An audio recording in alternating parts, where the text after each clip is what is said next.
All right, y'all. So part 2 of talking about pronation and supination of that foot and what it all leads to.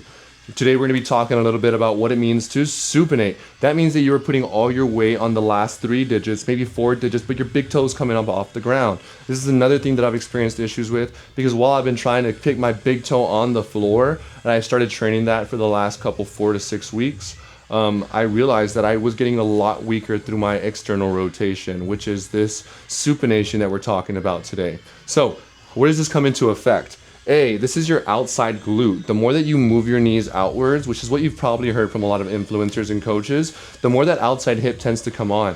But what happens beyond that point is even more important as well, stemming all the way down from those feet. So with that outside glute coming on, you need to realize that this is also a power stabilizer. Whenever you're box jumping, whenever you're coming out of a Bulgarian, whenever you're coming out of anything that's depth related and your knee does not buckle in, it means that you did a great job of activating and externally rotating and heading into maybe that supination of that foot. But I'm here to tell you that it's also just as important, even though we're creating that rotation of that femur or that thigh outwards, if we are rotating our keyhole now this direction to get that outside body on, then you also need to make sure that you're making perfect ground contact through that big toe and that inner thigh as well. They both move together because, as I always say, I always coach devil's advocate against myself. You've got 1 week where I'll train internal rotation, making sure that my big toe is down, making sure that I am pushing into my supinated position. We've got other weeks where we hit clamshells, we hit abduction. We're making sure that we are opening up everything outwards. That way I can make sure that those outside glutes stay stabilizing me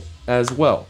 Now, more things of this. This also assists in deceleration. So those people that typically have a problem coming down a step up and they are not in control tends to have an issue with the glute medius or that external rotation.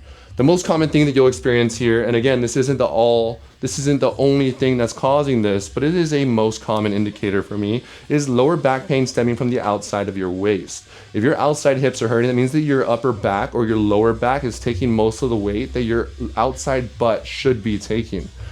Now, external rotation of that femur, right? When we're activating that entire foot into the ground, balancing through that floor, it's important that you are rotating that femur, that thigh outwards, but also stabilizing into that big toe if you're working on that nice pronation or supination of that foot. Some things that I do notice from this is a collapsing waist. So people that tend to squat and bounce a little bit and their knees tend to buckle inwards usually have problems with this external rotation, strength, and stability. You also have a lack of depth because you're more quad dominant instead of being glute dominant. And finally, you have an overactive lower back. Guys, that was everything I've got to say about pronation of that foot. Tune in next time so we can keep breaking down the science of movement and how I put it into our glute training.